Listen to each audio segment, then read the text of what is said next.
ప్రియదేవుని సంగమా, చాలా మందికి బైబిల్లోని పండుగల అసలు తెలియదు.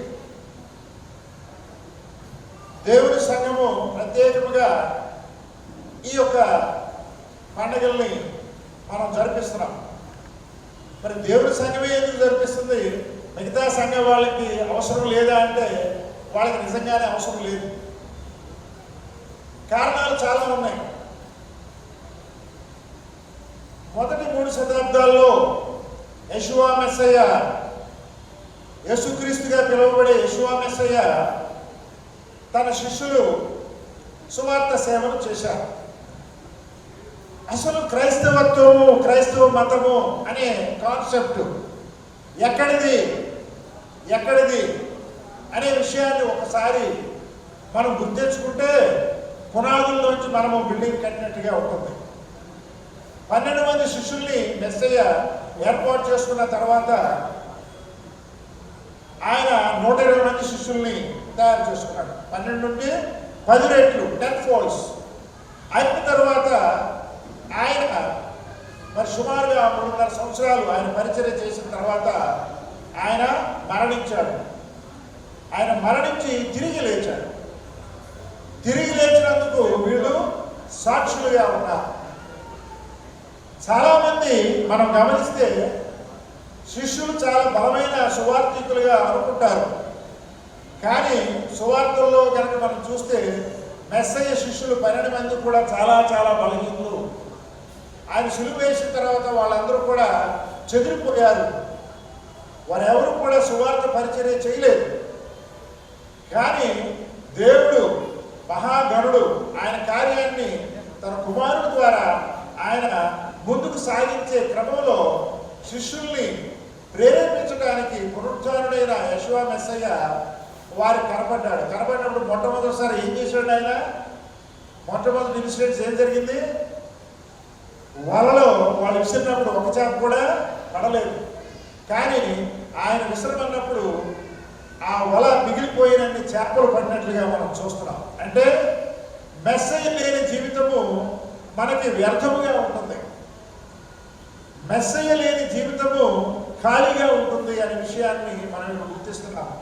శిష్యులు మెస్సయ్యతో ఎన్నో అద్భుత కార్యాలు చూసినప్పటికీ కూడా ఆయన మరణించిన తర్వాత ఇక మా వల్ల ఏమీ కాదు అనుకున్నారు. కానీ అక్కడి నుంచే మొదలైంది అసలు పనంతా. వాళ్ళు మరి ఆయన ఆరోహణమైన తర్వాత మేడగదిలో ప్రార్థన చేసిన తర్వాత అపోస్తుల కార్యాలు 2వ అధ్యాయంలో కనుక మనం చూసినట్లయితే గొప్ప అద్భుత కార్యాలు అక్కడ జరిగినట్లుగా మనం చూస్తాం. అక్కడ యెరూషలేము దేవాలయం ముందు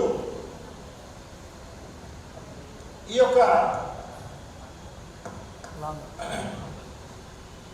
మేడగది ఉన్నట్లుగా నేను అనేకమైన సాక్ష్యాలు చూశాను. అంటే ఉదాహరణకి ఇక్కడ యెరూషలేము ఉందనుకోండి, యెరూషలేము దేవాలయం ఉందనుకోండి, దీనికి ఎదురుగుండా చాలా దగ్గరలోనే మేడగది ఉన్నట్లుగా చరిత్రకారులు దాని గురించి చెప్పడం జరిగింది.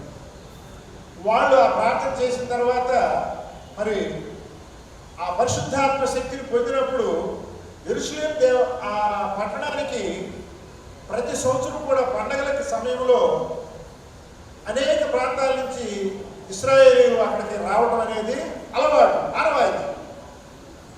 అక్కడికి వచ్చినప్పుడు అనేక ప్రాంతాల్లో ఉన్న వాళ్ళ భాషల్లో ఈ శిష్యులు మాట్లాడటం విని వీళ్ళు ఎంతో ఆశ్చర్యపోయారు. మన భాష వీళ్ళకి ఎట్లా వచ్చింది అని. కాబట్టి పరిశుద్ధాత్మ శక్తి ద్వారా అద్భుత కార్యాలు జరుగుతాయని అనేక ప్రాంతాల నుంచి వచ్చిన ఈ యూదులు అక్కడ నమ్మటం జరిగింది. యూదులు అద్భుత కార్యాలను కొరకు ఎదుర్కొస్తారు. ఎందుకంటే వాళ్ళు సముద్రం పాయలోటం చూశారు. యూదుల జీవితంలో అద్భుత కార్యాలు అనేది వాళ్ళకి అలవాటు. దురదృష్టవశాత్తు అన్యులుగా ఉన్న మనకి ఆ అద్భుత కార్యాల ఎడల అంత ఆసక్తి లేదు, దాన్ని మనం చూడలేదు కూడా. కాబట్టి ఇక్కడ దేవుని కార్యాలు అనుభవించిన వాళ్ళకి తెలుస్తాయి. ఒక డాక్టర్ ఒక ట్రీట్మెంట్ ఇచ్చినప్పుడు జబ్బు తగ్గిందనుకోండి, ఆ డాక్టర్ మీద నమ్మకం కలుగుతుంది. అలాగే మెస్సయ్య అద్భుత కార్యాలు చూసిన వాళ్ళు మనం ఎవరు చూడలేదు. ఇండియన్స్ ఎవరు చూడలేదు. శిష్యులందరూ కూడా యూదులు. మెస్సయ్య శిష్యులు 120 మంది కూడా ఎవరండి? ఆ యూదులైన శిష్యుల ద్వారా విస్తరించింది. అలా విస్తరిస్తున్న క్రమంలో అపోస్తలుడైన పౌలు బలమైన సువార్తికుడిగా రూపాంతరం చెంది ఆయన కూడా మొదటి కాలంలో సువార్త పరిచర్య ఎక్కడ చేశాడు? ఎక్కడ సినగోగులు ఉంటాయో అక్కడ చేశాడు. సినగోగులు అంటే ఏంటి? యూదుల యొక్క సమాజ మందిరాలు. అంటే ఇప్పుడు మనం చర్చెస్ లాగా వాళ్ళు ఎక్కడుంటే అక్కడికి వెళ్ళి ఆయన సువార్త పరిచర్య చేయడం జరిగింది. అటు తరువాత మాత్రమే ఆయన కొంతకాలానికి అన్ని జనులకు సువార్తను అందించినట్లుగా చరిత్ర చెబుతుంది. ఇది చాలా ప్రాధాన్యమైన అంశము. మెస్సయ్య సువార్త మొదటిగా అందజేయబడినది యూదులకు మాత్రమే. ఒక చోట మెస్సయ్య ఏమంటాడు? యూదులకు మాత్రమే నేను సువార్తను అందజేయడానికి వచ్చాను, కానీ అన్యులతో నాకు సంబంధం లేదన్నప్పుడు ఆ అనుజనురాలనే స్త్రీ ఏమంటుంది అక్కడ? ఆ పడిపోయిన రెండు ముక్కల్ని కుక్కలు తింటాయి కదా, అంటే మేము కుక్కలమే, అయినప్పటికీ మాకు అర్హత ఉంది కదా అని చెప్పినప్పుడు ఆ విశ్వాసాన్ని ఆయన మెచ్చుకుంటాడు. ఆయన ఉద్దేశము అన్ని జనులకు సువార్త అందజేయకూడదని కాదు, అందరికీ సువార్త అందజేయడానికే ఆయన ఈ లోకానికి వచ్చాడు. తరువాత చాలా మంది క్రైస్తవులు చెప్పే కొన్ని రాంగ్ డాక్ట్రిన్స్ ఏంటంటే మెస్సయ్య రాకముందు అసలు అన్ని జనులకు సువార్త అందలేదు. Is it true? ఇప్పుడున్న పాస్టర్లు ఎవరైనా చెప్పాలి నాకు. మెస్సయ్య ఈ లోకంలో పుట్టకముందు పాత నిబంధన గ్రంథ కాలంలో యూదులు ఆచరించే ఆ యొక్క దేవుని ఆజ్ఞలు, కట్టడలు, నియామకాలు, నిబంధనల గురించి యూదులకు మాత్రమే తెలుసా? ఇతరులకు ఎవరికైనా ప్రకటించబడిందా? ఒకసారి ఎవరైనా చెప్పాలని నేను ఆశిస్తున్నాను. నా ప్రశ్నకి జవాబు ఎవరైనా చెప్తారా? చెప్పరా? జరిగింది, సువార్త జరిగింది. ఉదాహరణకి మీకు, అంటే నేను అన్ని చెప్పట్లేదు, దానియేలు అక్కడ సిరియా దేశం వెళ్ళినప్పుడు ఏమైంది? నెబుకద్నెజరు మారిపోయాడండి, రాజు మారిపోయాడు. అక్కడ అన్ని జనాంగంలోంచి ఒక రాజే మారిపోయాడు. తర్వాత ఎస్తేరు భర్త ఎవరు? అహష్వేరోషు కాలంలో ప్రపంచాన్ని పరిపాలించారు. అంటే రోమన్స్ ఏ విధంగా ప్రపంచాన్ని పరిపాలించారో అహష్వేరోషు కూడా ఎన్ని ప్రకటనలు అవి? 120. హిందూ దేశం కూడా అందులో భాగంగా ఉంది. హల్లెలూయా. భారతదేశం పేరు బైబిల్ గ్రంథంలో ఉన్నది. కాబట్టి అహష్వేరోషు కాలంలో అక్కడ దేవుడిచ్చిన సత్యవాక్యము యూదుల ద్వారా భారతదేశానికి కూడా ప్రకటించబడింది. మరి మెస్సయ్య రాకముందు అసలు ఈ సత్యం ఎవరికి తెలియదంటారు ఏంటండి క్రైస్తవులు, పెద్ద పెద్ద పాస్టర్లు? ఇది ఎక్కడైతే బైబిల్లోనే ఉంది కదా. కాబట్టి పాత నిబంధన మాకు వద్దంటారు. పాత నిబంధన వద్దన్న వాళ్ళకి నేను ఒకటే ఒక ప్రశ్న, మీ తల్లిదండ్రులు మీకు వద్దా? నేను అడుగుతున్నాను, మీ తల్లిదండ్రులు మీకు వద్దా? కావాలా వద్దా? మీ తల్లిదండ్రులు లేకుండా మీరు ఎక్కడి నుంచి వచ్చారండి? పాత నిబంధన లేకుండా క్రొత్త నిబంధన ఎక్కడది? ఒకవేళ ఆ విధంగా ఎవరైనా బోధిస్తే ఆ బోధకుడు అబద్ధికుడు, వారిలో సత్యము లేదు. ధర్మశాస్త్రాన్ని కొట్టివేయడానికి నేను రాలేదు, దాన్ని నెరవేర్చడానికి వచ్చానని చెప్తే ఏం చేస్తున్నారు? ధర్మశాస్త్రము కొట్టివేయబడింది అని చెప్తున్నారు. అపోస్తలుడైన పౌలు ఎఫెసీయులకు రాసిన పత్రిక 2:14 ఏమని చెప్తాడు? చదవండి త్వరగా. ధర్మశాస్త్రాన్ని కొట్టివేయడానికి రాలేదు. చదవండమ్మా, ఇంగ్లీష్లో ఒకరు చదవండి, త్వరగా చదవాలని నేను కోరుతున్నాను. ఎఫెసీయులకు రాసిన పత్రిక 2:14.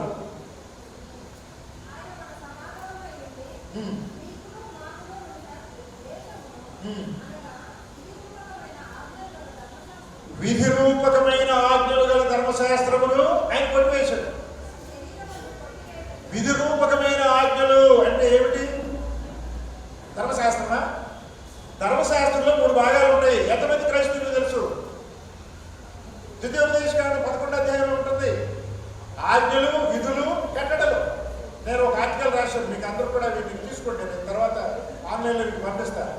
వాటిల్లో పాపం చేసినప్పుడు దానికి పరిహారముగా చెల్లించే వాటిలో ఏమంటాము? విధి రూపకమైన ఆజ్ఞలు. అవి లేవి కాండంలో రాయబడి ఉంటాయి. ఏమిటవి? బలులు, అర్పణలు. చేసినప్పుడు బలులు అర్పణములు చెల్లించేవాడు. బలులు అర్పణములు చెల్లించేవాడు. మిష్కాన్ అంటే ఏమిటి? మిష్కాన్ అంటే గుడారము, గుడారపు వ్యవస్థ. ఆ గుడారపు వ్యవస్థ ఎవరికి ఉంది? కేవలం యూదులకు మాత్రమే ఉంది, అన్ని జనులకు లేదు. యూదులు పాప పరిహారముగా వాడు దేవుని సన్నిధిలోకి వచ్చి అక్కడ మిష్కాన్ అంటే గుడారపు వ్యవస్థలో పాపానికి పరిహారంగా రక్తాన్ని చెల్లించి పాప క్షమాపణ పొందేవారు. పాప క్షమాపణ పొందేవారు. కానీ అన్యజనులుగా ఉన్న వాళ్ళకి ఇలాంటి అవకాశం ఆ రోజుల్లో లేదు. లేకపోవడం వల్ల వాళ్ళు ఏం చేసేవాళ్ళు? చెట్టుకి పొట్టుకి దేనికి కనబడితే దానికి మొక్కేవాళ్ళు. వాళ్ళకు ధర్మశాస్త్రం లేదు. వాళ్ళకి ఏది పాపమో ఏది పుణ్యమో తెలియదు. దేవుడు నిర్గమకాండం 19వ అధ్యాయంలో ఇశ్రాయేలీయుల్ని తనకు ప్రత్యేకమైన జనాంగముగా ఏర్పాటు చేసుకుని మోషే ద్వారా ఒక ధర్మశాస్త్రాన్ని ఏర్పాటు చేసి ఇశ్రాయేలు ద్వారా ప్రపంచానికి దేవుని వాక్యాన్ని ప్రకటించమని దేవుడు ఒక ఏర్పాటు చేశాడు. ఆ క్రమంలోనే యూదుల్లోనే మెసేజ్ జన్మించాడు. వేరే ఎక్కడా జన్మించడానికి అవకాశం లేనే లేదు. యూదుల ద్వారానే రక్షణ. అందుకనే రోమన్స్ 3వ అధ్యాయంలో అక్కడ దేవోక్తులు the oracles are given to Jews. దేవుని వాక్యం హిందూ దేశానికి ఇవ్వబడిందా? ఇవ్వలేదు. యూదులకు మాత్రమే ఇచ్చారు. అమెరికాకి ఇవ్వబడిందా? ఇవ్వలేదు. యూదులకు మాత్రమే ఇవ్వబడింది. దేవుడు పక్షపాత కాదు. ఆయన అంతకు ముందు అందరినీ సమానంగానే ఆదరించాడు. కానీ వారు తప్పిపోయారు. అబ్రహాం కంటే ముందు చాలా మంది ఉన్నారు, అబ్రహాం తర్వాత చాలా మంది ఉన్నారు. అబ్రహాంను ప్రత్యేకంగా ఏర్పాటు చేసుకున్నాడు. అబ్రహాం కొడుకులందరూ రక్షణ పొందారా? పొందలేదు. ఇష్మాయేలు ఆశీర్వాదం పొందాడు, కానీ ఇస్సాకున్న రక్షణ అక్కడ లేదు. ఇస్సాకు 2 కొడుకులు ఉన్నారు. 2 కొడుకుల్లో ఏషావు పరిస్థితి ఏంటి? తప్పిపోయాడు. అయితే ఆయనకి ఆశీర్వాదం ఉన్నది. కాబట్టి అబ్రహాం ఇంకొక భార్య కూడా ఉంది, కెతురా సంతానం. వాళ్ళు ఏమయ్యారు అంటే అది పెద్ద చరిత్ర. కాబట్టి ఇక్కడ యాకోబును ప్రత్యేకంగా 12 గోత్రాలను ఎంచుకుని దేవుడు వారి ద్వారా ప్రపంచానికి సువార్తను అందజేస్తున్నాడు. It is continuous. ఆ క్రమంలో మెస్సయ్య ఈ లోకంలో జన్మించాడు. ఆయన ద్వారా 12 నుంచి 120 మంది. ఆ విధంగా యూదుల ద్వారానే సువార్త ప్రకటించబడింది. అమెరికన్స్ ద్వారా, ఆస్ట్రేలియన్ ద్వారా, కెనడా ద్వారా, ఇండియన్స్ ద్వారా కాదు కాదు కాదు. ఈ విషయాన్ని మనం గుర్తించాలి. యూదులకు ఆధిక్యత ఉన్నది ఉన్నది ఉన్నది. అంత మాత్రం చేత యూదులందరూ పరిశుద్ధులా? కాదు. వాళ్ళు కూడా పాపం ఉన్నారు అని మనం ఇర్మియా గ్రంథంలో అనేక చోట్ల మనం చూస్తున్నాం. కాబట్టి రక్షణ యూదులతో పాటు అన్యజనులకు కూడా ఇస్తానని రోమిలు రాసిన పత్రిక 9వ అధ్యాయం నుంచి 11వ అధ్యాయం వరకు మనం చూస్తే చాలా స్పష్టంగా గమనిస్తున్నాం. కాబట్టి అక్కడ ఇష్మాయేలు, ఇస్సాకు ఇద్దరిని అక్కడ చూస్తున్నాము. కాబట్టి ఇష్మాయేలుకున్న ఆశీర్వాదం వేరు, ఇస్సాకున్న ఆశీర్వాదము వేరు. కాబట్టి ఇస్సాకు ద్వారా, ఇస్సాకు నుండి వచ్చిన యాకోబు ద్వారా ఒక ప్రత్యేకమైన పద్ధతిలో ప్రపంచానికి రక్షణ ప్రణాళికను దేవుడు ఏర్పాటు చేయడం జరిగింది. ఈ ప్రణాళిక సృష్టి ప్రారంభం నుంచే ఉన్నది. మోయదీయం అనే పదాన్ని మనం చూస్తాము. చాలా మంది క్రైస్తవ సహోదరులు చెప్పేది ఏమిటంటే లేవీకాండం 23వ అధ్యాయంలోని పండుగలు మనవి కావు, అవి మనవి కావు. ఏమై కరెక్ట్? క్రైస్తవ సహోదరులు బోధకులందరూ చెప్పేది ఏమిటంటే లేవీకాండం 23వ అధ్యాయంలోని పండుగలు క్రైస్తవులకి సంబంధించినవి కాదు. క్రైస్తవులు ఎవరు వాటిని ఆచరించవలసిన అవసరము లేదు అని గంటగట్టి బల్లగట్టి గుద్ది గుద్ది గుద్ది చెబుతున్నారు. మంచిది, వాళ్ళు చేయనే పెట్టచ్చు, నా నోరు మాత్రం నొప్పాడు. చదవండి లేవీకాండం 23 మొదటి 2 వచనాలు. మరియు యెహోవా మోషేకు ఇలాగా సెలవిచ్చెను, నీవు ఇశ్రాయేలుతో ఇట్లనను, మీరు చాటిపోవలసిన యెహోవా నియామక కాలము ఇవే. చాలు. ఇశ్రాయేలు ఏం చేయాలండి? What is the duty of Israel? ప్రకటించాలి దేవుని యొక్క వాక్యాన్ని. ఇప్పుడు మెస్సయ్య శిష్యులుగా మనం ఏం చేస్తున్నాము? we are proclaiming the gospel. 8వ అధ్యాయంలో చూశాం కదా, సమస్త జనులకు. అందుకంటే ముందు ఈ బాధ్యత ఎవరికి ఉంది? యూదులకు ఇచ్చాడు దేవుడు. యూదుల ద్వారా దేవుని రక్షణ ప్రణాళిక ప్రకటించబడాలి. రక్షణ ప్రణాళిక. ఈ రక్షణ ప్రణాళిక ఎక్కడుంది? ఇదిగో ఈ మొదటి 2 వచనాల్లో ఉంది. ఏమని చెప్తున్నాడు? మీరు ప్రకటించవలసిన యెహోవా నియామక కాలములు. These are the feast of the Lord. ఈ పండుగలు ఎవరండి? లేవికాండం 23వ అధ్యాయంలో పండుగలు ఎవరి? చర్చ్ ఆఫ్ గాడ్ వాళ్ళయా? చెప్పండి, ఎవరివి? They belongs to God, almighty God, creator. ఆ పండుగలు ఎవరివి? సృష్టికర్త అయిన దేవాది దేవునివి. అవి నావి కాదు, ఇంకోటి కాదు. ఎవరివి ఆ పండుగలు? These feast belongs to Jehovah, almighty God. ఆయనకు చెందినవి. ఇది మీరు ఒప్పుకున్నా ఒప్పుకోకపోయినా దైవ గ్రంథంలో రాయబడిన సత్యము. ఈ సత్యాన్ని ప్రకటించడానికే దేవుని సంఘము ప్రయాసపడి పండుగల్ని నడిపిస్తున్నాం. కాబట్టి ఈ పండుగల్ని హీబ్రూలో ఏమంటామంటే మోయదీన్. ఏమంటామండి? మోయదీన్. మోయద్ అంటే ఏమిటంటే నియామక కాలము. ఒక ఫిక్స్డ్ టైమింగ్స్. కాబట్టి దేవుడు తన యొక్క సృష్టి ప్రణాళికను ఈ నియామక కాలంలో ఏర్పాటు చేశాడు. ఇది క్రైస్తవ సహోదరులందరూ గ్రహించాలి. సృష్టి ప్రణాళిక, మెస్సయ్య పుట్టుక, మెస్సయ్య మరణము ఈ పండుగల్లోనే ఉన్నది. పరిశుద్ధాత్మ కుమ్మరింపు ఈ పండుగల్లోనే ఉన్నది. దేవుని యొక్క ప్రణాళిక యావత్తు కూడా ఈ లేవీకాండం 23వ అధ్యాయంలో పండుగల్లోనే ఉన్నది. కాబట్టి ఈ పండుగలు దేవుడి ఏర్పాటుగా ఉన్నాయి. ఈ మోయదీం అనే పదాన్ని కనుక మనం చూస్తే తెలుగు ఇంగ్లీష్ బైబిల్లో మనకి అన్ని చోట్ల కనపడదు. కానీ హీబ్రూ బైబిల్లో కనుక చూస్తే ఆదికాండం 1వ అధ్యాయము 14వ వచనంలో ఉంటుంది. అక్కడ ఇంగ్లీష్లో చదవడం దయచేసి. సీజన్స్ అని ఉంటుంది. అక్కడ ఏముంటుందండి? సీజన్స్ అని ట్రాన్స్లేట్ చేశారు. కానీ అక్కడ ఉండవలసింది ఏంటి? నియామక కాలములు.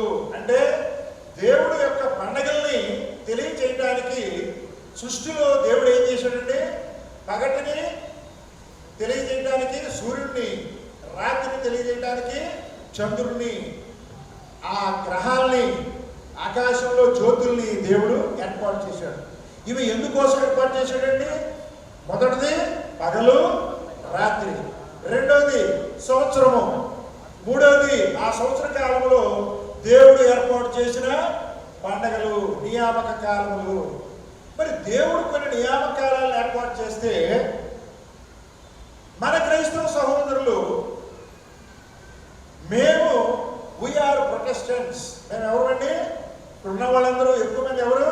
Majority of the Christians are Protestants. What is the meaning of Protestants? Roman Catholic యొక్క సిద్ధాంతాలని వ్యతిరేకించిన వారిని ఏమంటాము? మార్టిన్ లూథర్ గారి శిష్యులు వీళ్ళందరూ ప్రొటెస్టెంట్. మరి అక్కడ విగ్రహారాధనని, అక్కడ సూర్యదేవుడిని ఆరాధించే ఆరాధనని, అలాగే అన్య దేవతల పండుగలను తెలియజేసే ఈ క్రైస్తవులు ఆచరించే ఈ పండుగలన్నీ కూడా ఎక్కడి నుంచి వచ్చినాయి? గ్రీకుల నుంచి, రోమన్స్ నుంచి వచ్చినాయి. అవన్నీ వివరాలు ఇప్పుడు నేను చెప్పదలుచుకోవాలి. కాబట్టి దేవుని పండుగలు కాని వాటిని ఎంతో భక్తి శ్రద్ధతో క్రైస్తవ సహోదరులు ఆచరించటము ఎంతో ఎంతో విచారకరము. దేవుడు బాధపడే అంశం ఇది. మీకు ఈ సందర్భంలో ఒక విషయం చెప్తాను. మన అందరూ స్కూల్కి వెళతాం, ఆఫీసులకు వెళ్తాము. ఆఫీసులు ఏర్పాటు చేసిన సమయాల్లో మనం వెళ్ళాలా? మాకు ఇష్టం వచ్చిన సమయాల్లో ఆఫీస్కి వెళ్తామా? వాళ్ళు ఏర్పాటు చేసిన సమయంలో స్కూల్కి వెళ్ళాలి, వాళ్ళు ఏర్పాటు చేసిన సమయంలో ఆఫీస్కి వెళ్ళాలి. మరి ఇదేంటంటే పోపు ఏర్పాటు చేసిన పండుగలు క్రైస్తవులు డాన్సులు వేసుకుంటూ పండుగలు చేస్తున్నారు. ఇదేం ఆచారాలు? ఎక్కడ పండుగలు ఇవి? ఇవాళ క్రైస్తవులు ఆచరించే ఏ పండుగలో కూడా, ఏ పండుగ కూడా బైబిల్ గ్రంథంలో లేదు లేదు లేదు. ఈ విషయాలు మీరు తర్వాత నాతో ఫోన్లో మాట్లాడి తెలుసుకోవచ్చు. ఇంతటితో అయిపోదు ఈ స్టోరీ. కాబట్టి ఇక్కడ దేవుడు ఏర్పాటు చేసిన ఈ నియామక కాలాలని పండుగలుగా యూదుల ద్వారా ప్రపంచానికి ప్రకటించడానికి దేవుడు ఏర్పాటు చేశాడు. ఆ పండగల్ని యెషువా మెస్సయ్య. యెషువా మెస్సయ్య అంటే ఎవరు చెప్పండి? యేసు క్రీస్తు. ఏమిటండి? యేసు క్రీస్తు. యేసు క్రీస్తు పేరుని ఎంత దారుణంగా ట్రాన్స్లేషన్ తర్జుమా చేశారంటే, మీ పేరేంటండి? రాజాజీ. రాజాజీ. రాజాజీని ఇంగ్లీష్లో ఏమంటారండి? కింగ్షిప్ అంటారా? కింగ్షిప్ అనొచ్చా? మీ పేరేంటండి? భాస్కర్ రావు. అంటే సన్ రైజ్ అనుకుందాం కాసేపు. సన్ రైజింగ్ అనొచ్చా? మీ పేరు ఏ భాషలో ఉంటే మరియమ్మ.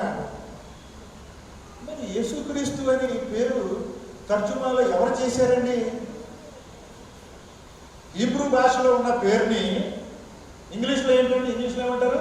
జీసస్. ఎక్కడదా పేరు? లాటిన్లో ఈసుస్. ఎక్కడదా పేరు? ఎవడు ఇష్టం వచ్చినట్టుగా పేరుని ట్రాన్స్లేట్ చేసే హక్కు, అధికారం మీకు ఎవడిచ్చాడు? నా పేరు మెల్కిసెదెక్ అని మా తాత పెట్టాడు. తెలుగులో మెల్కిసెదెక్, ఇంగ్లీష్లో, హీబ్రూలో, తమిళ్లో మెలక్ అంటే రాజు, సెదెక్ అంటే యాజకుడు. రాజు యాజకుడు అని పిలుస్తారు నన్ను, రాజాని యాజకుడు అని పిలుస్తారా మీరు?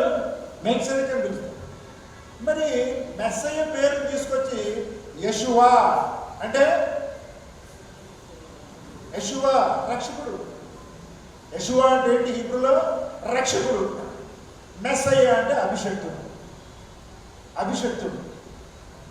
దీన్ని ఒక్కొక్క భాషకి ఒక్కొక్క విధంగా ఆయన పేరుని చీల్చి చెండాడే హక్కు మీకు ఎవరిచ్చారు? ఆయన పేరుని ఏమి చెప్పండి? యెషువా మెస్సయ్య అని చెప్పాలి.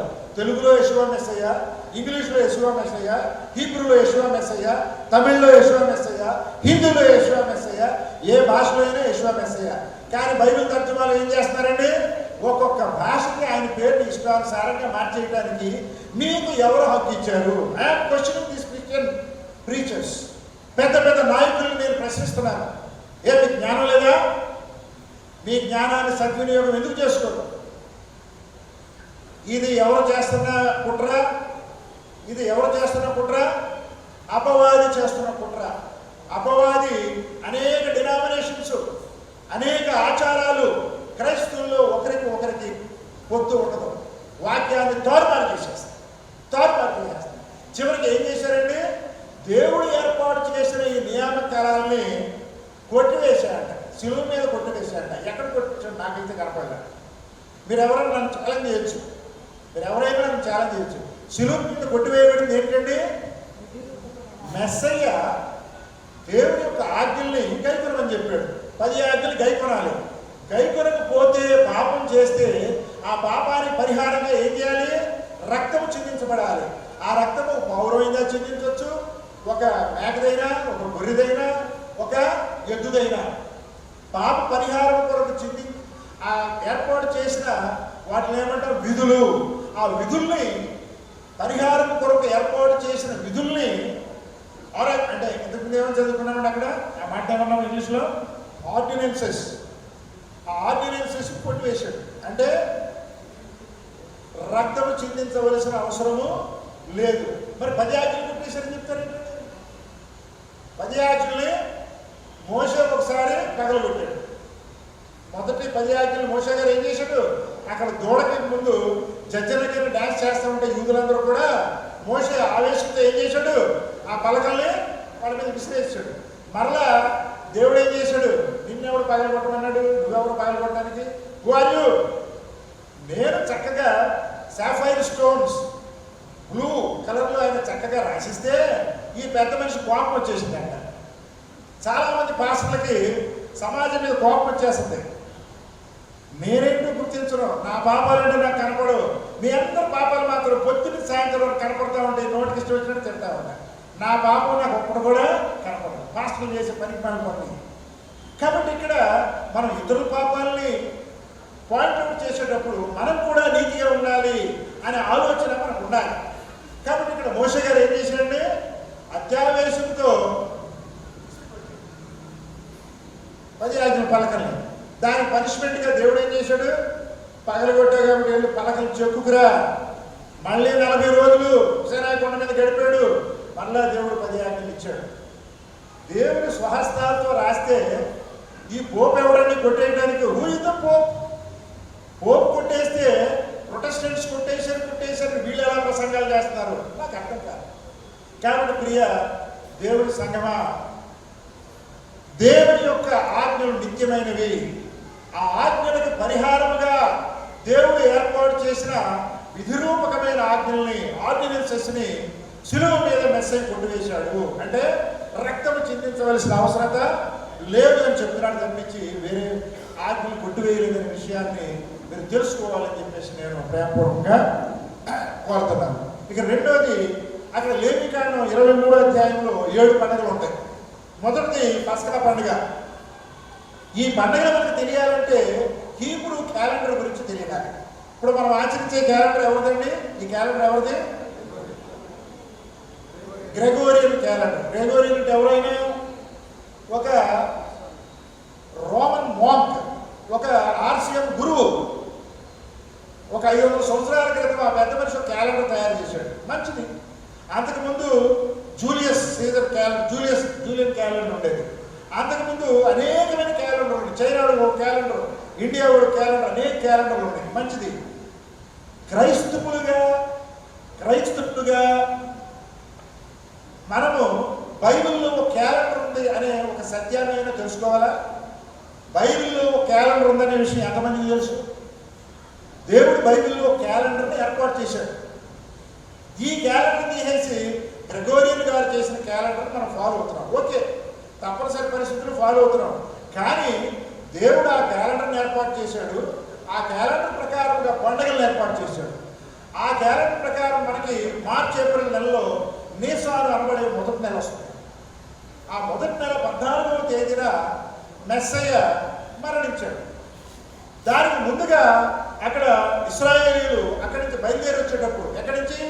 ఐగుప్తు నుంచి బయలుదేరి వచ్చేటప్పుడు ఆ పండుగను ఆచరించారు. అక్కడ ముంగుర్తుగా దేవుడు ఏం చేశాడు? ఆ రోజున బలి అర్పణని చేయించాడు. 14వ తారీఖు మధ్యాహ్నం 3 గంటలకి వాళ్ళు బలి అర్పణ చేశారు. అదే 3 గంటలకి మెస్సయ్య 14వ తారీఖున, నీసాను 14వ తారీఖున ఆయన శిలువ మీద మరణించాడు.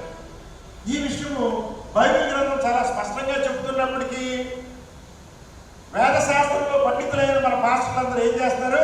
అసలు అది మనకు అవసరం లేదు అంటారు. ఆయన ఎప్పుడు చనిపోయాడు? మెస్సయ్య ఎప్పుడు చనిపోయాడు? శుక్రవారం చనిపోతాడు. అయ్యగారు మీ పుట్టినరోజు ఏ రోజు అండి? 15th March. ఈ సంవత్సరం ఏ రోజు వచ్చింది? ఈ సంవత్సరం ఏ రోజు వచ్చింది? మా శుక్రవారం, ఆదివారం, మంగళవారం, గురువారం. సపోజ్ ఆయన 15th మార్చిలో పుట్టాడు. ఈ సంవత్సరం సోమవారం వచ్చింది. వచ్చే సంవత్సరం ఎప్పుడు వస్తుంది? ఇంకొక రోజు వస్తుంది. అంటే సంవత్సరం మారదా?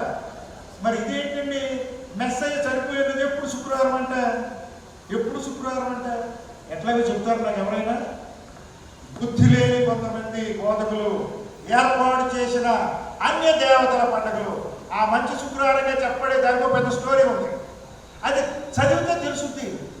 అది అన్ని దేవతలకు సంబంధించిన పండుగ. ఈస్టర్ ఆదివారంలో పునరుద్ధారుడయ్యాడు. ఓకే, ఈసారి ఆయన పునరుద్ధారుడయ్యింది, ఈ తారీఖున పునరుద్ధారుడయ్యాడు. వచ్చే సంవత్సరము, ఈ సంవత్సరం ఆదివారం వచ్చింది అనుకోండి, వచ్చే సంవత్సరం ఎప్పుడు వస్తుంది? సోమవారం వచ్చింది, తర్వాత మంగళవారం వస్తుంది. ప్రతి సంవత్సరం ఆదివారం ఎట్లా వస్తుందండి పునరుద్ధాన పండుగ? నాకు తెలియగలుగుతాను పెద్ద పెద్ద బోధకుల్ని. ఎవరికి తెలీదా? తెలిసి కూడా అబద్ధ బోధన చేస్తారు. ప్రియ దేవుని సంఘం తెలిసి కూడా బైబిల్లో లేని విషయాలు బోధిస్తున్నారు. అందుచేతనే దేవుని సంఘముగా మనము ఉన్నట్లుగా సత్యమునందు వారిని ప్రతిష్ఠ చేయము, నీ వాక్యమే సత్యమని యోహాను గారు చెప్పారు. ఆ సత్యాన్ని ప్రకటించడానికి ప్రయాసపడుతున్నాం. అంతేగాని మేము ఎవరిని విమర్శించడానికి, దూషించడానికి ఇక్కడ లేము. వాక్యంలో ఉన్నట్టుగా వాక్యాన్ని పాటించాలని మెస్సయ్య చెప్పాడు. దాన్ని పాటించకుండా 321 ADలో ఆ కాన్స్టెంట్ అన్న ఆయన ఇంకా కొంతమంది మార్చేసిన పండుగల్ని ఆచరించడము చాలా చాలా దురదృష్టము. అయితే ఇక్కడ మనం గమనించే ఇప్పుడు చేసుకునే సుక్కోత్ పండుగ గురించి కనుక చూస్తే, ఈ సుక్కోత్ అనే పదానికి అర్థం ఏంటంటే పర్ణశాల. ఇశ్రాయేలీయులు 40 సంవత్సరాలు అక్కడ అరణ్యంలో ప్రయాణం చేసినప్పుడు దేవుడు వారికి కొన్ని జ్ఞానోపదేశాలు చేశాడు. ఏమిటది? మీకు ఈ లోకము శాశ్వతం కాదు, ఈ లోకము శాశ్వతం కాదు అనే విషయాన్ని వాళ్ళు గుర్తుపెట్టుకోవడానికి వాళ్ళ కనాను దేశం వెళ్ళిన తర్వాత వాళ్ళు ఈ పండుగని 8 రోజులు జరుపుకుంటారు. లేఖకాండ 23వ అధ్యాయంలో అక్కడ మన చివరి వచనాల్లో మనం చూస్తాం. 37 నుంచి అనుకుంటా, 37 వచ్చి నుంచి అనుకుంటా. అవన్నీ నేను ఇప్పుడు చెప్పట్లేదు, సమయం సరిపోదు. కాబట్టి ఆ యొక్క పర్ణశాల పండుగ టిష్రీ 15వ తారీఖు వస్తుంది. అంటే హీబ్రూ కాలమానంలో మొదటి నెల నీసాన్, 7వ నెల టిష్రీ. ఈ టిష్రీ ఇవాళ మనం చేసుకునేది టిష్రీ 15వ తారీఖులో ప్రవేశించేట్టున్నాం. టిష్రీ 15వ తారీఖు మనం చేస్తాం. మనము గ్రెగోరియన్ క్యాలెండర్ ప్రకారం లెక్క పెడితే మెస్సయ్య పండుగల్ని, బైబిల్లోని పండుగల్ని చేయడం అవకాశం ఉండదు. మనము దేవుడు ఏర్పాటు చేసిన ఆ హీబ్రూ కాలమానాన్ని తెలుసుకుంటే దాని ప్రకారము ఈ పండుగల్ని ఎప్పుడు చేయాలో మనకు ఒక అవగాహన ఏర్పడుతుంది. ఆ అవగాహన మనకి ఏర్పడింది కాబట్టి ఇవాళ మనం పండుగల్ని జరుపుకుంటాం. ఇది మెస్సయ్యకు ముంగుర్తుగా ఉన్నది, మెస్సయ్య పుట్టినరోజుగా ఉన్నది. ఇది మెస్సయ్యకు పుట్టినరోజుగా ఉన్నది. మెస్సయ్య పుట్టినరోజు ఎలా అవుతుందో ఒక్కసారి మీకు చెప్పేసి నేను ఇంకా బ్రీఫ్గా గుర్తు చేస్తాను. డిసెంబర్ 25వ తారీఖున మెస్సయ్య పుట్టాడు. ఎక్కడైనా ఉందా బైబిల్లో? ఏ పాస్టర్ ఆయన ఛాలెంజింగ్, ప్రపంచంలో ఉండే ఎంత గొప్ప ధనవంతులైన పాస్టర్తో నేను ఛాలెంజ్ చేస్తాను. నాకు ఒక్క మాట, ఒక్క వచనం చూపించమని నేను వాళ్ళకి 100 పారాలు వందనం చేస్తాను. నోవేర్ ఇన్ ద బైబిల్ డిసెంబర్లో మెస్సయ్య పుట్టలేదు, పుట్టలేదు, పుట్టలేదు, వీళ్ళు పుట్టించారు. లూకా సువార్త 2వ అధ్యాయంలో అక్కడ మనం ఒక అంశాన్ని చూస్తాం. లూకా సువార్త 2వ అధ్యాయంలో మనం కనుక చూస్తే 8వ వచనం చదవండి. 8వ వచనం. ఆ దేశంలో కొందరు గొర్రెల కాపురుల పొలంలో ఉండి రాత్రి వేళ తమ మందను కాచుకుంటుండగా. అక్కడ గొర్రెల కాపురులు ఏం చేస్తున్నారమ్మా? ముందున్న వాళ్ళు ఎవరు నాకు చెప్పాలని ఆశిస్తున్నారు. గొర్రెల కాపురులు ఏం చేస్తున్నారు? What they're doing?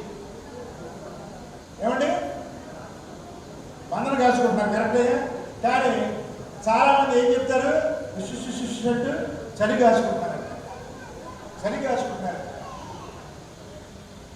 గొర్రెలు కాసేవాడికి ఎవరికైనా ఈ చిన్న విషయం తెలిసి ఉండాలి. ఏమిటంటే గొర్రెలు ఎక్కువ చలిని తట్టుకోలేవు, ఎక్కువ చలిని తట్టుకోలేవు. ఇప్పుడు మన దేశంలో మనము కొంచెం దక్షిణ భారతదేశంలో ఉన్నాము.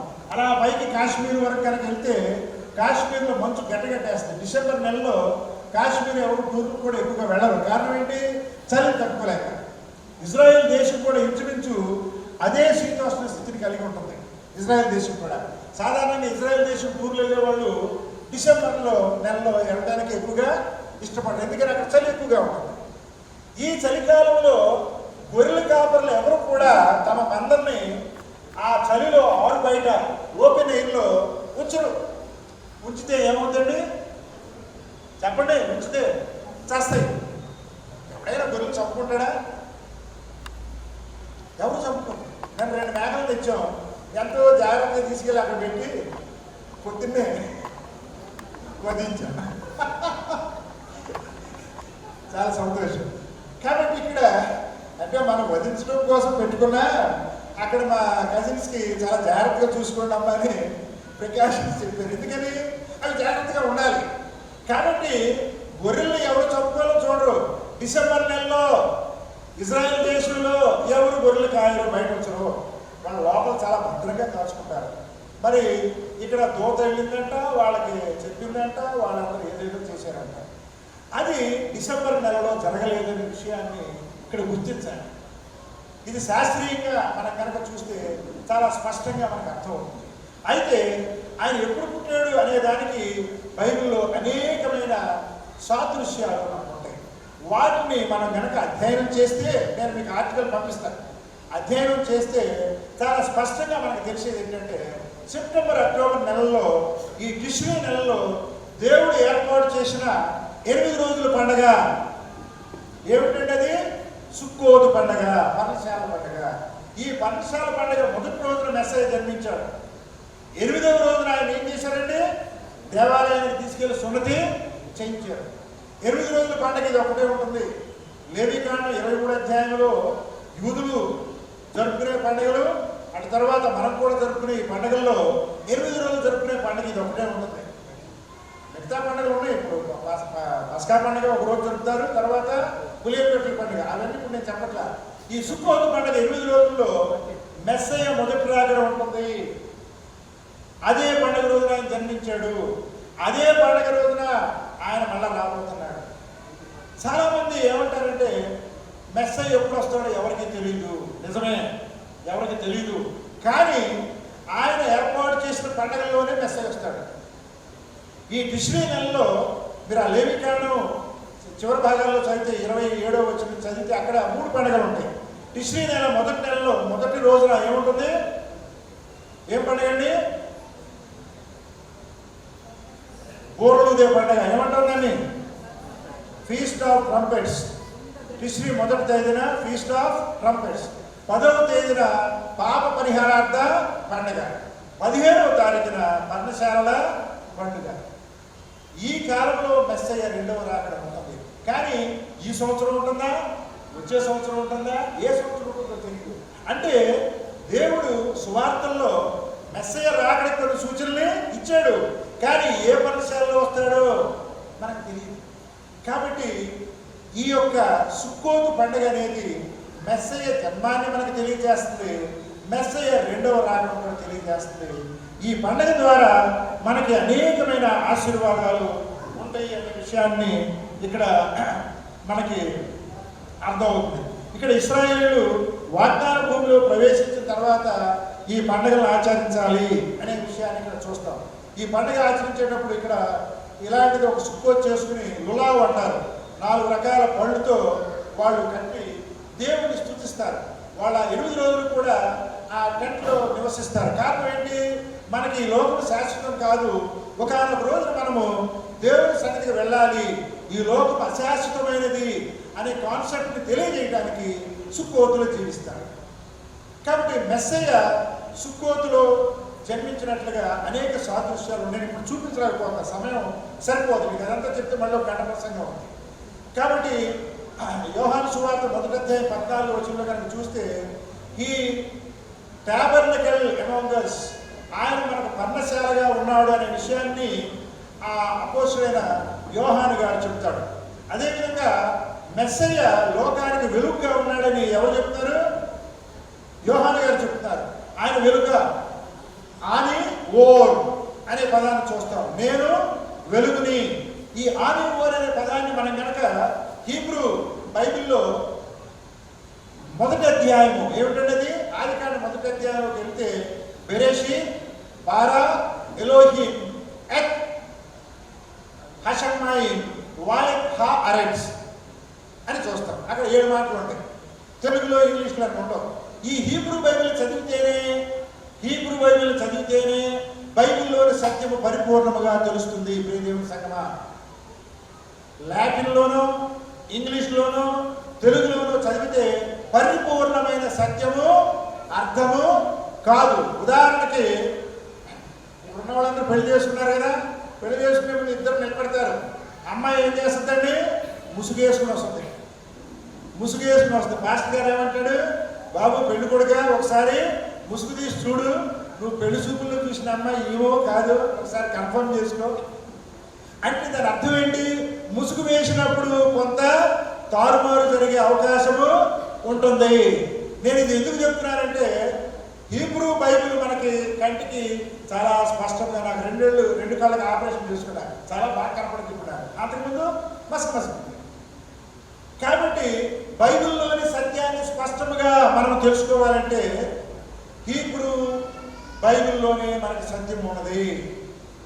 దీంట్లో లేదా అంటే లేదని నేను చెప్పట్లా. తర్జుమాలోని కొన్ని లోపాల వల్ల, కొన్ని పదజాలంలోని లోపాల వల్ల ఏమైపోయింది?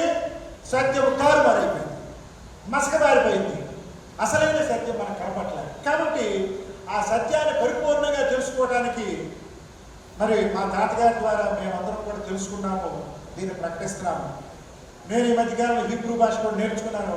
ఇది నేర్చుకున్నాక నాకు ఇంకా సువార్తలో శక్తి పెరిగిపోయింది, 10 రెట్లు 100 రెట్లు పెరిగిపోయింది. ఈ విధంగా సత్యాన్ని ప్రకటించడానికి దేవుడు ఒక చక్కటి అవకాశాన్ని మనకి నా ద్వారా కలుగజేశాడు. మేము హీబ్రూ భాష కూడా నేర్పిస్తున్నాం, మీరు నేర్చుకోండి. కాబట్టి ఇక్కడ ఇశ్రాయేలీని దేవుడు ఆశీర్వదించాడా అంటే, మనం కనుక ద్వితీయోపదేశకాండాన్ని అందులో హీబ్రూ ఉండే అధ్యాయాలు చదివితే అబ్బబ్బబ్బా ఎన్ని అద్భుతకరమైన విషయాలు ఉన్నాయంటే, ఇవాళ జరిగే యుద్ధం ఎప్పుడు జరుగుతుందో అక్కడ ఉన్నాయి. ఇవాళ జరిగే యుద్ధాలు, ఇశ్రాయేలీలు చేసే యుద్ధాలు ఎప్పుడు జరుగుతాయో హీబ్రూ భాషలోని ద్వితీయోపదేశకాండంలో దేవుడు మరుగుపరిచి ఉంచాడు. అది హీబ్రూ భాషను చదివినట్టు చెప్తున్నారు. తెలుగులో, ఇంగ్లీష్లో, లాటిన్లో చదివితే ఏమర్థం అవుతుంది? అట్లని నేను తెలుగు చదివితే, ఇప్పుడు నేను తెలుగులో చదువుతా, తెలుగులో మనల్ని అలా దారిలో తీసుకెళ్తుంది. కానీ హీబ్రూ భాష ద్వారా మనం బైబిల్ చదివినప్పుడు సర్వసత్యంలోనికి ప్రవేశిస్తామనే విషయాన్ని నేను చెప్పదలుచుకున్నాను. కాబట్టి ఈ పండుగలను ఆచరించడం ద్వారా, దేవుని యొక్క నియామకాలను ఆచరించడం ద్వారా కుమారుడి లోకంలోనికి ఎందుకు వచ్చాడు, ఆయన వచ్చిన ఉద్దేశం లోకాన్ని రక్షించడానికి ఎప్పుడు కావాలి, మెస్సయ్య ఎప్పుడు పడితే అప్పుడు పుట్టించడం కాదు, కాలము సంపూర్ణమైనప్పుడు, కాలము సంపూర్ణమైనప్పుడు గలతీయులకు రాసిన పత్రికలో మనం చూస్తాం. కాబట్టి దేవుడు ఫలానా నియామకాలంలో మెస్సయ్యను పుట్టించాడు, ఫలానా నియామకాలంలో ఆయన మరణించిన ఏర్పాటు, ఆ పెంతెకోస్తు పండుగ రోజున పరిశుద్ధాత్మ పంపరింపు. ఈ విధంగా ఈ పండుగల ద్వారా సత్యాన్ని ప్రపంచాన్ని ప్రకటన చేయడానికి దేవుడు ఏర్పాటు చేశాడు. అందులోని ఈ యొక్క సుక్కోతు పండుగ, చాలా మంది పండుగలు వద్దంటున్నారు కదా, ఈ పండుగలను మెస్సయ్య ఆచరించాడు. యోహాను సువార్తలో చాలా స్పష్టంగా 7వ అధ్యాయంలో ఉంది, మీరు చూసుకోండి. ఇకపోతే జకర్యా గ్రంథం 14వ అధ్యాయంలో 2వ రాకడలో కూడా ఈ పండుగలు ఆచరించబడతాయి. ఒకవేళ ఈ పండుగలు ఆచరించక్కర్లేదు, కొట్టివేయబడి సుత్తి పెట్టి, కత్తి పెట్టి, రాయి పెట్టి, దేంతో కొట్టి దాంతో కొడతారు. ఎవరండి? ఈ పాస్టర్లో. అలా కొట్టే పాస్టర్లు నేను అడుగుతున్నా, జకర్యా గ్రంథంలో 2వ రాకడలో కూడా ఈ పండుగలు ఉంటాయి. మరి ఎందుకు రాయబడిందండి? కొట్టివేస్తే మెస్సయ్య ఎందుకు ఆచరించాడండి? మెస్సయ్య వరకు ఆచరించాడంట, తర్వాత కొట్టేయమని చెప్పింది ఎవరయ్యా అంటే పోపు, కాన్స్టంటైన్. వాళ్ళ విషయాలు చెప్పకుండా ఏదేదో చరిత్రను మార్చేసి చెప్తారు. కాబట్టి ఈ సందర్భంలో ఇది ఎంతో ఆశీర్వాదకరమైన పండుగ. ఈ పర్ణశాల పండుగను ఆచరించినప్పుడు దేవుడు మన పంటలను ఆశీర్వదిస్తాడు, మన బిడ్డలను ఆశిస్తాడు. మీరు నాకు ఇవ్వండి, నువ్వు 10 రూపాయలు ఇస్తే ఎంత ఇస్తాడు? 10 రెట్లు 100 ఇస్తాడు. 100 రూపాయలు ఇస్తే 1000 ఇస్తాడు. నువ్వు ఇచ్చి చూడవయ్యా అంటారు. చాలా మంది పాస్టర్లు ఏం చేస్తారు తెలుసా? చందా అంటూ ఉంటారు. నేను పాస్టర్లు తింటా ఉంటాను. అసలు అడుక్కోవటం ఏంటి? దరిద్రం. వాళ్ళు సంఘము ప్రేరేపించబడి నిన్ను గౌరవించి బహుమానంగా ఇవ్వాలి, అంతేగాని పాస్టర్లు అడుక్కోకూడదు. పాస్టర్ కూడా ఇవ్వాలి, నేను కూడా ఇవ్వాలి, మనందరూ ఇవ్వాలి. కాబట్టి ఇవ్వడం ద్వారా ఈ పండుగ ఏం చేస్తుందండి? మనల్ని ఇచ్చేవారిగా చేస్తుంది. కాబట్టి ఇశ్రాయేలీయులు ఇవాళ ప్రపంచాన్ని శాసిస్తున్నారు. They are commanding this world. నేను స్కూల్ నడిపే రోజుల్లో మా హస్బెండ్ కొడుకు అమెరికా వెళ్ళి వచ్చాడు. ఇది ఎప్పుడు నేను చెప్పేది 30 ఏళ్ల క్రితం సంగతులు చెప్తున్నా. ఆయన ఒక విషయం ఏం చెప్పాడంటే, అమెరికాని శాసించేది ఎవరు తెలుసా? Jews are commanding America. ఏ విధంగా? అమెరికాలో ఉండే బ్యాంకులన్నీ యూదులే, అమెరికాలో ఉండే యామినిషన్ అంటే ఆయుధ కర్మాగారాలన్నీ వీళ్ళయే. ఇవాళ ప్రపంచంలో వ్యాపారాలు బాగా చేసేవాళ్ళు అందరూ కూడా ఎవరు? యూదులే. ఎందుకంటే వాళ్ళు తూచా తప్పకుండా దేవుని ఆజ్ఞలు పాటిస్తున్నారు, వాళ్ళు దేవుని నియామకాలను పాటిస్తున్నారు. కాబట్టి వారికి ఎన్నో శ్రమలు వచ్చినప్పటికీ వాళ్ళు మారు మనసు పొందినప్పుడు దేవుడు వారిని ఆశీర్వదించి తిరిగి వారి దేశానికి రప్పించి వారిని మనకు మాదిరిగా ఉంచాడు.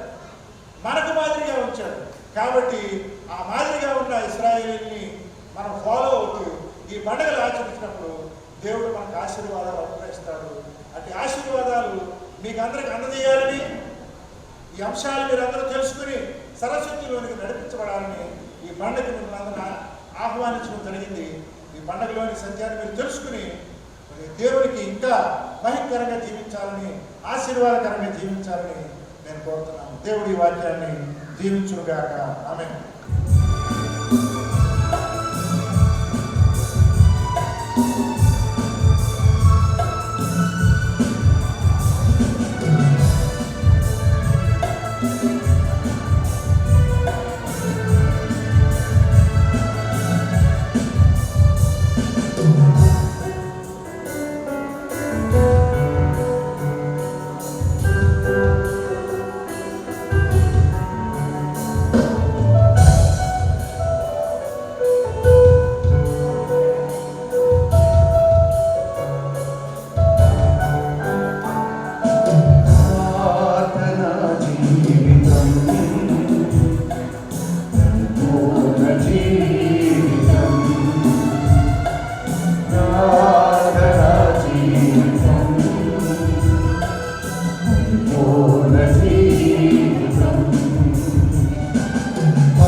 పరిపూర్ణ జీవితం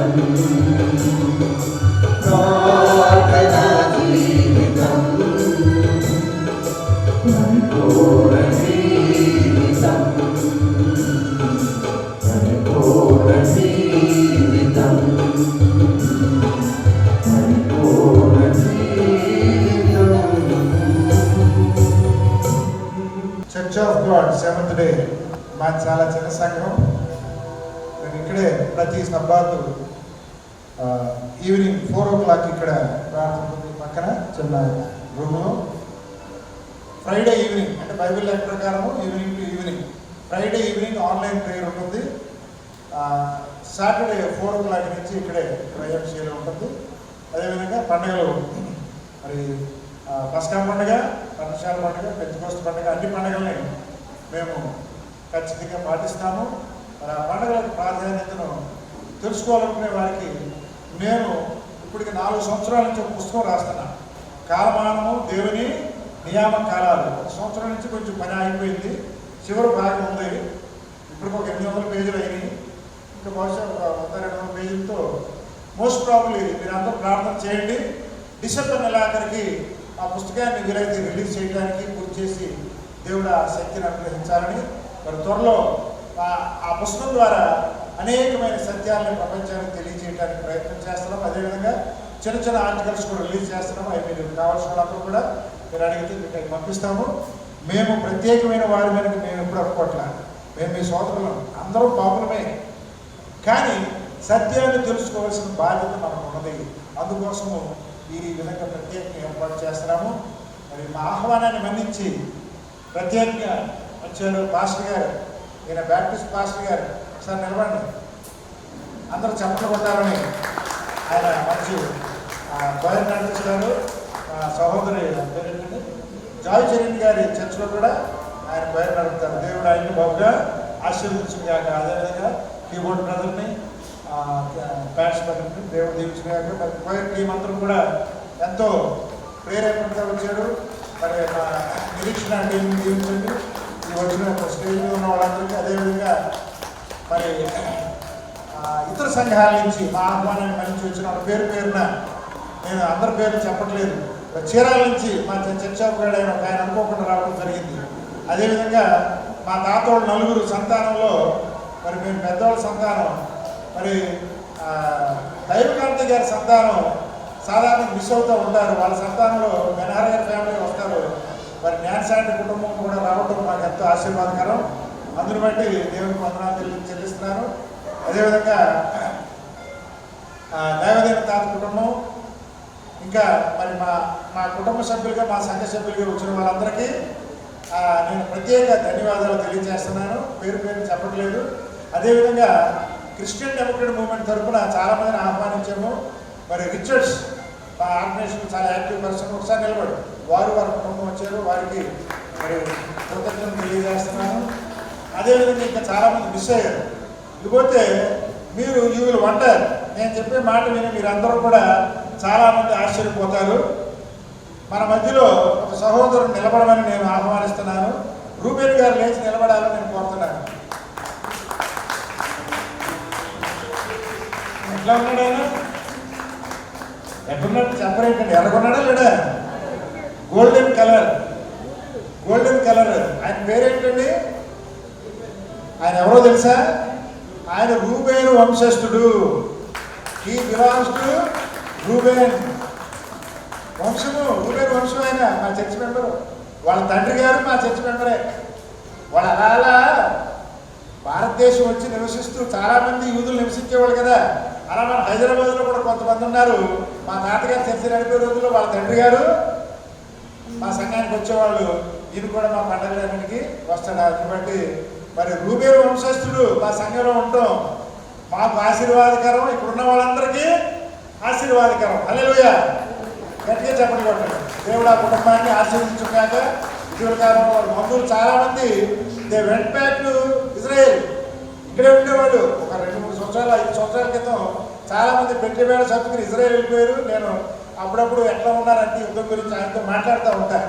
కాబట్టి మనం ఇజ్రాయెల్ రక్షించబడాలి, వారితో పాటు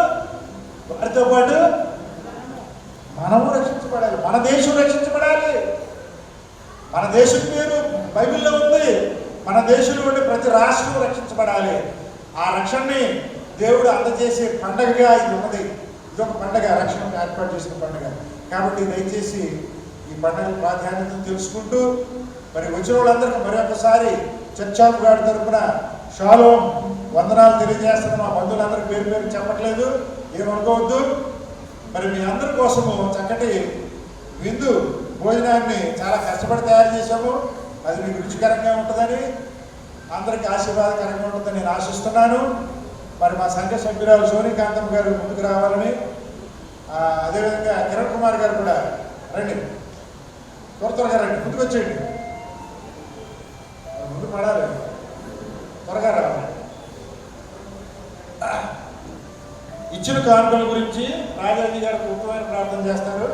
తర్వాత కిరణ్ కుమార్ గారు సోనికాంతం గారు ప్రార్థనతో ముగించుకున్నాం.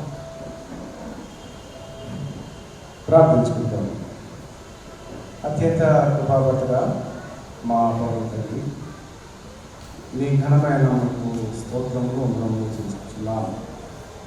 నాయన ధర్మశాస్త్రం గురించి, పాత నిబంధనలు, కొత్త నిబంధనల గురించి ఎన్నో విషయాలను తెలుసుకున్నాము. అందుకే తండ్రి ఆ పాత నిబంధనలో దశమ భాగము దేవుని సొమ్మని మేము ప్రభా లేఖన ప్రకారం విన్నాము. అదే సమయంలో నూతన ప్రభా మరి గ్రంథంలో యేసు ప్రభు వారు పేద విధురాల్సినటువంటి కానుకను ప్రభా మాకు చూపించున్నారు. కాబట్టి ఈ కానుకలు నీ రాజ్య సువార్త వ్యాప్తిలో మేము సంఘం యొక్క పోషణలో నీకు ఇవ్వవలసి తండ్రి. కానుకలు సమర్పించిన ప్రతి ఒక్క బిడ్డను పేరు పేరున దీవించి ఆశ్రయించండి. నడిపిస్తున్నటువంటి మిల్కి సదక్కయ్య గారిని ప్రభావాల సంఘము అందరినీ నీ పురాస్తం నడిపించమని, ఇంతవరకు మనందరినీ క్షేమంగా స్తోత్రం చేసుకుంటూ మరొకసారి ఇచ్చినటువంటి యొక్క కానుకను బట్టి నీవు మహిమ యొక్క ప్రభావం పొందుకోమని, సంఘాభివృద్ధిలో వాడుకోవడం మార్గము సాధించమని మా ప్రభువు నీకు మన యేసుక్రీస్తు వార్తలు తండ్రి. మహాగణుడు మహోన్నతుడు అయిన మా యేసుక్రీస్తు ప్రభు మీకు ఘనమైన నామానికి వందనాలు చెల్లిస్తున్నాను. ప్రభా మీ నామాన్ని జ్ఞాపకం చేసుకోవడానికి నాయన మీ యొక్క ప్రణాళికను బట్టి ప్రభావ ఏ విధంగా జన్మించారు ప్రభావ.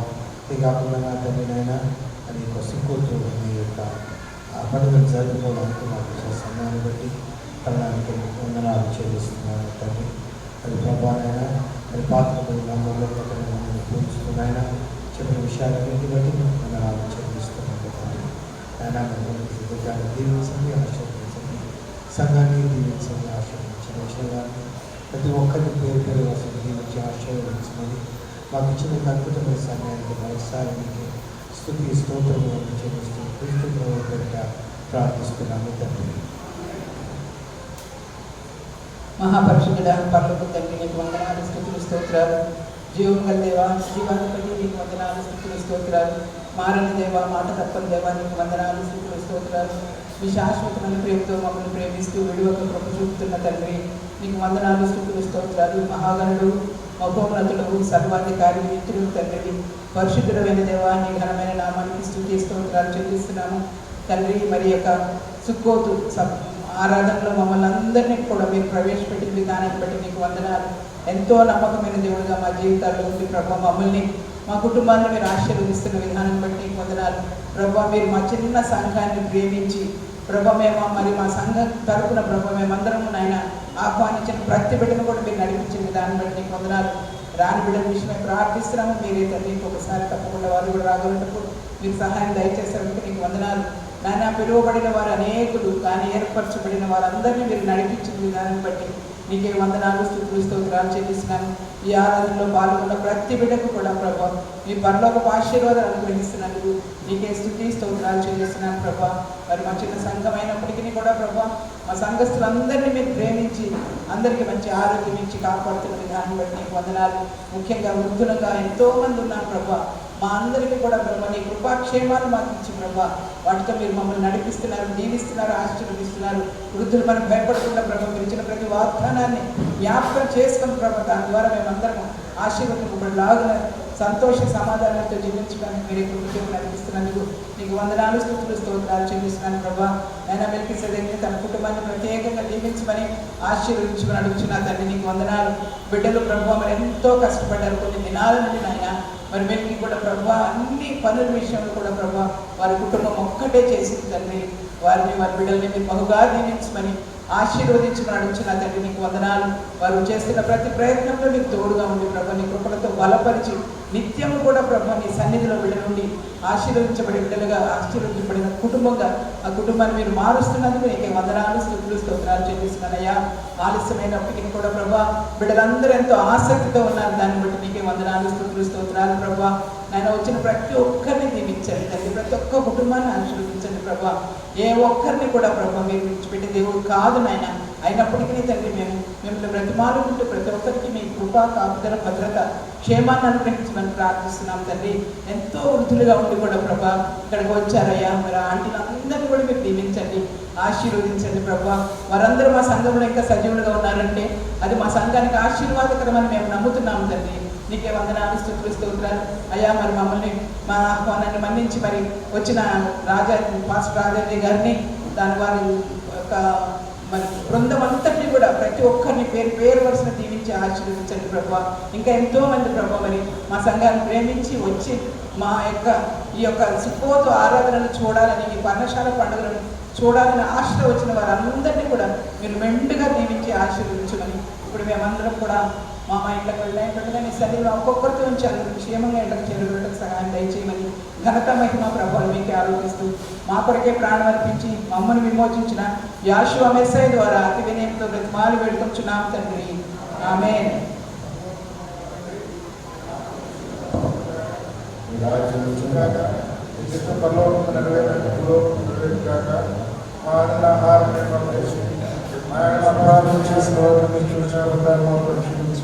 మమ్మల్ని శోధనకి ఏకాదశి తప్పించు. ఎందుకంటే రాజ్యము శక్తి మహిమ నిరంతరం నీవైనా ఉంటుంది. యవానెక అదునై వైష్ణరెఖ యాయేర్ అదునై ఫానావ్ ఎలేఖ విహునెఖ ఇసా అదునై ఫానావ్ ఎలేఖ వయాసేం లేఖ షలోం. యెహోవా నిన్ను ఆశీర్వదించి నిన్ను కాపాడుగాక. యెహోవా తన సన్నిధిని ప్రకాశింపజేసి నిన్ను కరుణించునుగాక. యెహోవా నీ మీద తన సన్నిధి కానీ ఉదయింపజేసి నీకు సమాధానం కలుగుగాక. ఆమేన్ ఆమేన్ ఆమేన్. అందరికీ వందనాలు. షాలోం. మీ కొరకు తయారు చేసిన ఆహారాన్ని విధి భోజనాన్ని ఆరగించి నిరంతరంగా మీకు కృపాలు కలాలని అందరూ లేచి నిలబడి ఆశీర్వాదము పాట పాడుతుంది. మనం హాయిగా చెప్పండి భోజనం కదా. అందరం కలిసి ఆశీర్వదిస్తున్నాం.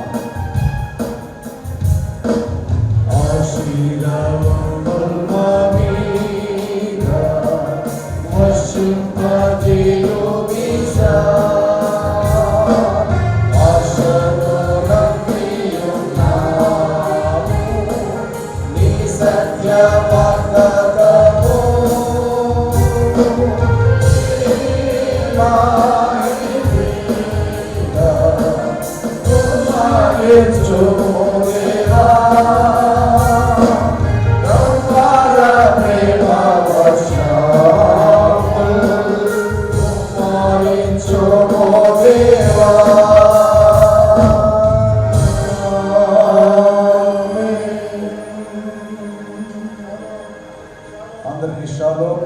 దేవుని